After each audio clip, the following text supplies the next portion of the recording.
Allez-y, on commence la partie exercice concernant généralité sur le dessin d'ensemble. Ça, il est réservé pour option sciences d'ingénieur, la matière transmettre pour les niveaux première STE, première STM, deuxième sciences maths B, les exercices et applications. Présenté par monsieur. Les questions. Si vous regardez ici, on a un tableau qui contient deux colonnes, là où il y a les questions à gauche et les éléments de réponse au choix à droite. Donc, la première question, le dessin technique est un outil de A. Transmission, B. Transformation, C. Communication. Automatiquement, d'après le cours, c'est un outil de communication. Deuxième question, quel type de dessin détaille les formes et les dimensions d'une pièce unique? A. Le dessin en perspective. B. Le dessin en vue éclatée. C. Le dessin d'ensemble. D. Le dessin de définition. Donc, c'est un dessin de définition. Troisième question. Le dessin technique ci-contre est un dessin A. Vue éclatée. B. D'ensemble. C. De définition. D. En perspective. Automatiquement, en perspective. Quatrièmement, la vue qu'on dessine toujours, que l'on dessine toujours en premier est la vue de, normalement de face. Le format A4 plie en deux, donne le format A3, vrai ou faux? Lorsqu'on plie A4 en deux, il donne le format A5, donc c'est pas A3, donc c'est faux. Complétez les dimensions des formats de dessin technique A4 et A3. A4, 297-210, A3, c'est 420, 297. Septième question, quels sont les renseignements qui ne figurent pas dans un cartouche? Si vous regardez ici, on trouve les dimensions du dessin et la couleur du dessin. Par contre, l'échelle de dessin, le nom du dessinateur, le format de document se trouve dans un cartouche. Question 8. Quel est le symbole de disposition des vues recommandé par la norme AFNOR, Association française de normalisation? Est-ce que c'est A ou bien B? Donc c'est A. Neuvième question, donner la définition de l'échelle ou donner son équation. Donc d'après le cours, l'échelle, c'est le rapport entre les dimensions dessinées et les dimensions réelles de l'objet. La suite. Relier chaque type d'échelle avec son rapport par une flèche.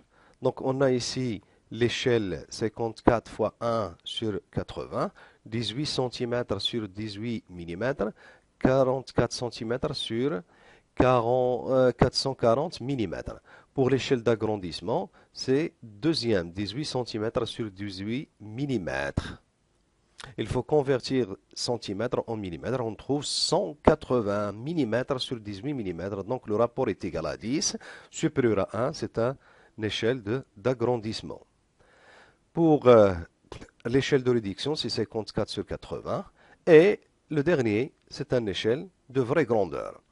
Quelles sont les dimensions en millimètres à l'échelle 1 sur 5 d'un rectangle de 0,75 m de longueur et de 0,60 m de large?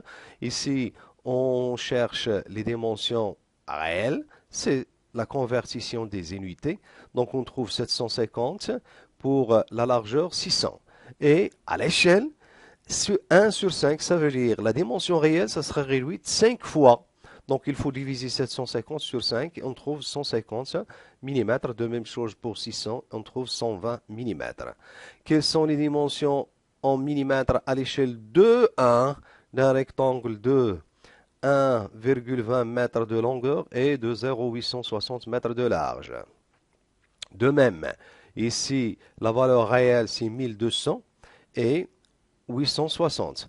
Pour avoir les cotes dessinées, il faut multiplier les cotes réelles par 2, car on a ici l'échelle 2 sur 1. Donc 2400 et 1720. Sur 13, sur le dessin 50, de définition 50, la cote réelle C est égale à 6. Donc la cote C ici est égale à 6 mm.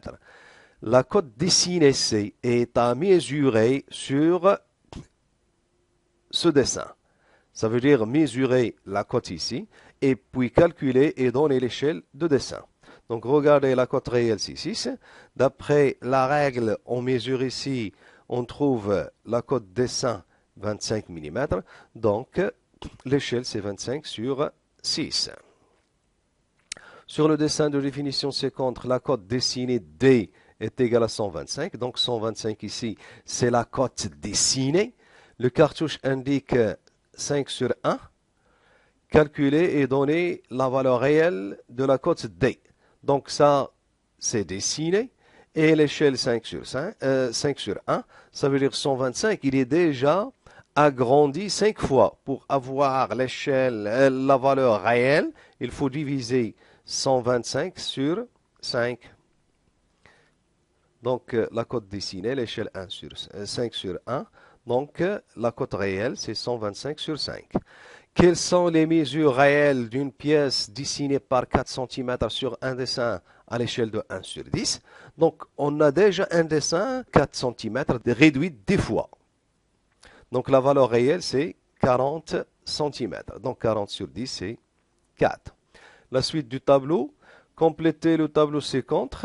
Si vous regardez dans le tableau, on trouve 3 colonnes, dessin du trait, nom du trait, l'utilisation. Donc, d'après l'utilisation, on a arrête ces contours vus. Automatiquement, c'est un trait continu fort. Voilà la représentation d'un trait continu fort. Sur deuxième ligne, trait interrompu fin. Voilà. Il est utilisé pour représenter les arêtes et les contours cachés. Et à la fin, arrête trait mixte fin. C'est pour représenter les axes. Un exemple d'utilisation. Dans un dessin technique, deux traits forts se coupent. D'après le cours, non. Donc c'est faux. Citez les rubriques d'une nomenclature. Donc la nomenclature, elle est composée de 5 colonnes. Repères, nombre, désignation, matière, observation.